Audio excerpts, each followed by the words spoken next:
أعوذ بالله من الشيطان الرجيم.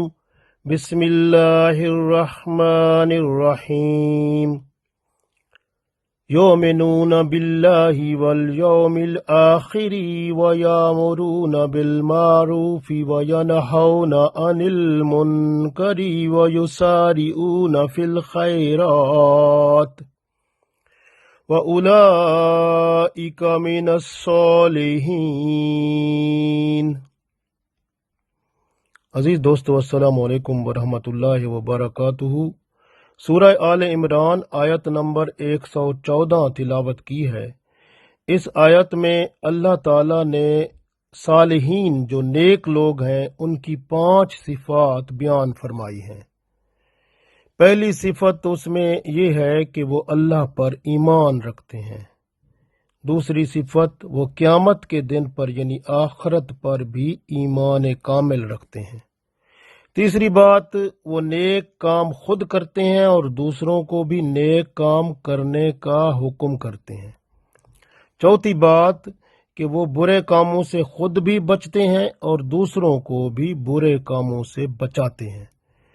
پانچویں بات وہ نیک کام کرنے میں بہت جلدی کرتے ہیں اور دوسروں سے سبقت لے جاتے ہیں۔ تو یہ 5 صفات ہیں جو کہ اگر بندے میں پائی جاتی ہیں تو وہ نیک آدمی کہلاتا ہے۔ تو اس آیت کے مطابق ہمیں اپنے اندر بھی یہ صفات پیدا کرنی چاہیے تاکہ ہم اللہ کے حضور نیک لوگوں میں شامل ہو جائیں۔ پڑھتے ہیں اس آیت کو، آیت نمبر 114 سورہ آل عمران۔ اعوذ باللہ من الشیطان الرجیم، بسم اللہ الرحمن الرحیم۔ یؤمنون ایمان رکھتے ہیں، باللہ اللہ پر۔ یؤمنون باللہ اللہ پر ایمان رکھتے ہیں، یہ پہلی خوبی ہو گئی۔ پھر فرمایا والیوم الآخر، یوم الآخر یعنی آخرت کا دن، اور آخرت کے دن پر بھی وہ ایمان رکھتے ہیں۔ یہ پہلے ایمان کی 2 باتیں ہیں جو کہ نیک لوگوں میں ہیں۔ یؤمنون باللہ کہ وہ اللہ پر ایمان رکھتے ہیں، والیوم الآخر اور وہ آخرت پر بھی ایمان رکھتے ہیں۔ ویامرون اور وہ حکم کرتے ہیں، بالمعروف نیک کاموں کا، اچھی باتوں کا۔ ویامرون بالمعروف اور وہ نیک کاموں کا حکم کرتے ہیں۔ وینہون اور منع کرتے ہیں، عن المنکر، منکر کا مطلب برے کام، جو انکار جس میں اسلام میں اجازت نہیں ہے۔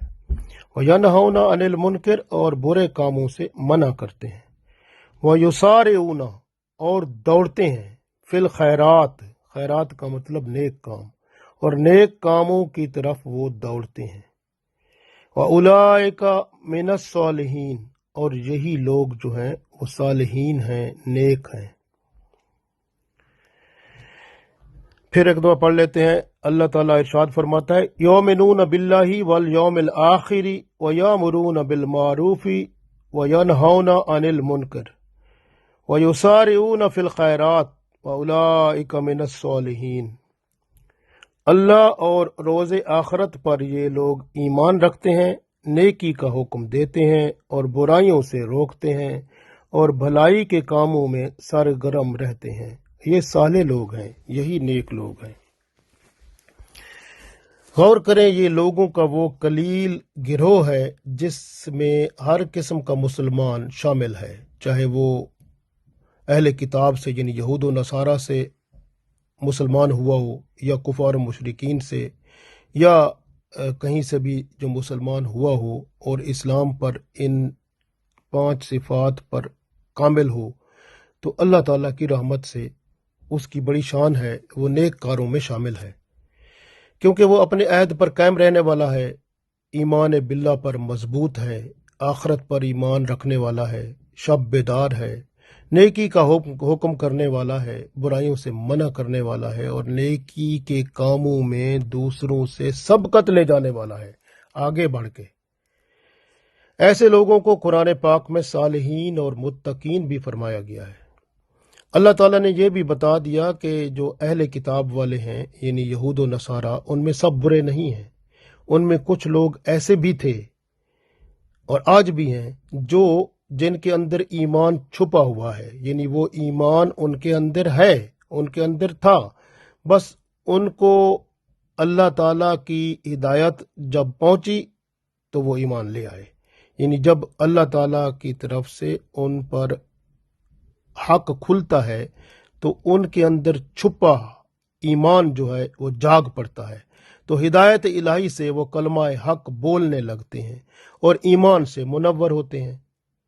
آپ دیکھیں کہ رسول اللہ صلی اللہ علیہ وسلم کے زمانے میں یہودیوں کے مشہور عالم دین تھے عبداللہ بن سلام رضی اللہ تعالیٰ عنہ۔ یہ حق پرست تھے اور اس وقت اپنی کتاب تورات کے بہت بڑے عالم تھے، حتیٰ کہ ایک دفعہ یہودیوں میں زنا کا مسئلہ ہوا تو اس مسئلے میں رسول اللہ صلی اللہ علیہ وسلم کے پاس وہ انصاف کے لیے آئے، تو آپ صلی اللہ علیہ وسلم نے فرمایا میں تمہاری کتاب کے مطابق ہی تمہارا فیصلہ کرتا ہوں۔ تو ان کی کتاب میں جو زنا کرتا ہے شادی شدہ، اس کی سزا تھی رجم کرنا، یعنی پتھر مارنا، تو اس کی آیت جو تھی وہ تورات میں موجود تھی۔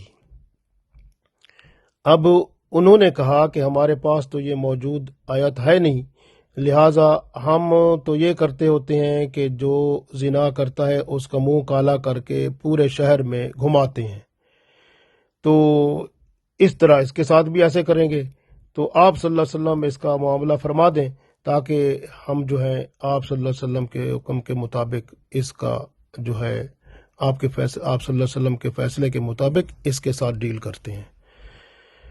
تو جب زنا کا معاملہ سامنے رکھا گیا تو اس وقت تورات بھی سامنے تھی، اور یہ ان کے جو عالم تھے یہودیوں کے، اس نے اپنے ہاتھ سے وہ تورات میں وہ جو آیت جس میں زنا کی جو سزا تھی رجم کرنا وہ موجود تھی، اس بندے نے جو عالم تھا جو دکھا رہا تھا تورات، اس نے اس کے اوپر ہاتھ رکھ دیا۔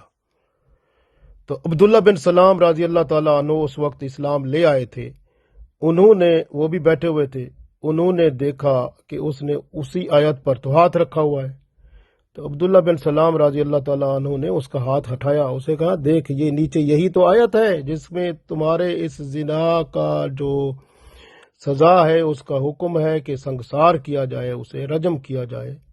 تو حضرت عبداللہ بن سلام رضی اللہ تعالیٰ عنہ نے اس آیت کی نشاندہی فرمائی، تو پھر آپ صلی اللہ علیہ وسلم نے اسی کے مطابق فیصلہ فرمایا، اور یہودی جو تھے اس وقت رسوا ہوئے، اور عبداللہ بن سلام رضی اللہ تعالیٰ عنہ جو ان کے عالم دین تھے اور اسلام قبول کر چکے تھے، یہ ان کے پھر دشمن بن گئے۔ تو عبداللہ بن سلام رضی اللہ تعالیٰ عنہ کی بڑی شان ہے، ایک دفعہ ان کو خواب بھی ایک نظر آیا تھا، رسول اللہ صلی اللہ علیہ وسلم نے اس خواب کی تعبیر فرمائی تھی کہ یہ شخص آخر دم تک اسلام پر ثابت قدم رہے گا، اس لیے آپ صلی اللہ علیہ وسلم کبھی کبھی اسے جنتی فرمایا کرتے تھے، اور صحابہ کرام رضوان اللہ علیہم اجمعین بھی عبداللہ بن سلام رضی اللہ تعالیٰ عنہ کو جنتی فرمایا کرتے تھے۔ اسی طرح آپ دیکھیں کہ نجاشی بھی ایک بادشاہ تھا جو کہ حبشہ یا آج کل جس کو ایتھوپیا کہتے ہیں، تو اس کا بادشاہ تھا، وہ عیسائی تھا۔ اس نجاشی کا نام تھا اسہمہ رضی اللہ تعالیٰ عنہ، کیونکہ اس نے مسلمانوں کی حمایت بھی کی تھی اور اس نے اسلام بھی قبول کیا تھا۔ جب حضرت جعفر بن ابو طالب رضی اللہ تعالیٰ عنہ نے تلاوت کلام پاک اس کے سامنے کی تو اس کی آنکھوں میں سے آنسوں کی برسات شروع ہو گئی تھی، اور اس کے فوت ہونے پر، یعنی حبشہ کا جو یہ بادشاہ تھا نجاشی، اس کے فوت ہونے پر رسول اللہ صلی اللہ علیہ وسلم نے اس کی وفات سے صحابہ کرام رضوان اللہ علیہم اجمعین کو آگاہ فرمایا، اور فرمایا کہ اپنے بھائی کی نماز جنازہ پڑھو۔ چنانچہ آپ صلی اللہ علیہ وسلم نے نجاشی کی غائبانہ نماز جنازہ پڑھائی۔ تو یہ بھی دیکھیں کہ اللہ کی شان ہے کہ اسی طرح آج بھی جب بھی پیغام حق پہنچتا ہے اہل کتاب میں سے یا کفار و مشرکین میں سے جن میں ایمان کا قطرہ سامنے نظر آ رہا ہوتا ہے، ان کو اس کو ٹکر لگتی ہے تو وہ پھر روشنی ان کے ہاں ضرور پہنچتی ہے اور وہ ایمان حق سے منور ہوتے ہیں، کلمہ حق بولنے لگتے ہیں، ہدایت الہی ان کو مل جاتی ہے۔ تو یہ اللہ تعالیٰ کی رحمت ہے۔ اور نیک لوگوں کی صفات میں یہ بھی بتایا گیا کہ یسارعون فی الخیرات، کہ وہ خیرات کا مطلب ہوتا ہے نیک کام، نیک کاموں کی طرف وہ بہت تیزی سے آگے بڑھتے ہیں۔ آپ صلی اللہ علیہ وسلم نے فرمایا تھا ایک حدیث میں کہ اس سے پہلے کہ تمہیں بڑھاپا آ جائے نیک کام کر لو، اس سے پہلے کہ تمہارا بیماری سے سر ہلنے لگے نیک کام کر لو، اس سے پہلے کہ غفلت کی حالت میں تمہیں موت آ جائے نیک کام کر لو، اس سے پہلے کہ تمہیں کوئی ایسی بیماری لگ جائے جس سے تمہارے جسم کے اعضاء کی حرکت نہ ہو سکے، اس سے پہلے ہی نیک کام کر لو، یا ایسا کچھ ہو جائے کہ نا امیدی ہو جائے اور اب تاخیر ہو جائے کہ اب تو کچھ کر ہی نہیں سکتے کیونکہ بڑھاپے کی حالت وہ پہنچ جائے، تو فرمایا اس سے پہلے نیک کام کر لو۔ تو نیک کام کرنا کتنا خوبصورت کام ہے، یعنی بندہ، اکثر لوگ ہوتے ہیں کہتے ہیں بوڑھے ہوں گے تو ہم نماز بھی شروع کریں گے، نہ قرآن بھی پڑھیں گے، دین پر چلیں گے، اب موت پہلے آ جائے تو سب کام ختم۔ تو اس لیے یسارعون فی الخیرات کا مطلب ہے کہ چاہے عمر کی قید نہیں ہے، جو بھی عمر ہو، بندہ جو ہے جب بھی کوئی نیک کام ہو اس کی طرف جلدی کرے۔ بس یہ صفات اپنے اندر پیدا کرنی چاہیے۔ اللہ تعالیٰ سے دعا کریں کہ اللہ تعالیٰ ہمیں رات کی عبادت کا اور قیام کا اور تلاوت قرآن پاک دن اور رات کو پڑھنے کا شرف عطا فرمائے، نماز قائم کرنے والا بنا دے، اللہ تعالیٰ آخرت پر ایمان کامل رکھنے والا بنائے اور اپنے اوپر ایمان کو اور زیادہ مضبوط بنائے، نیکی کا حکم دینے والا اور برائیوں سے منع کرنے والا بنائے، اور نیکیوں کی طرف جلدی کرنے والا اور سبقت لے جانے والا بنائے۔ اور یہی صفات ہیں نیک لوگوں کی۔ اللہ تعالیٰ سے دعا ہے کہ اللہ تعالیٰ ہمارے اندر بھی یہ صفات پیدا کرے تاکہ ہم دنیا اور آخرت میں اللہ تعالیٰ کے ہاں خصوصی طور پر مقبول ہو جائیں اور اللہ کی رحمت اور حضور پاک صلی اللہ علیہ وآلہ وسلم کی شفاعت کے حقدار ہو جائیں۔ اللہ تعالیٰ ہم سب کو توفیق دے، آمین۔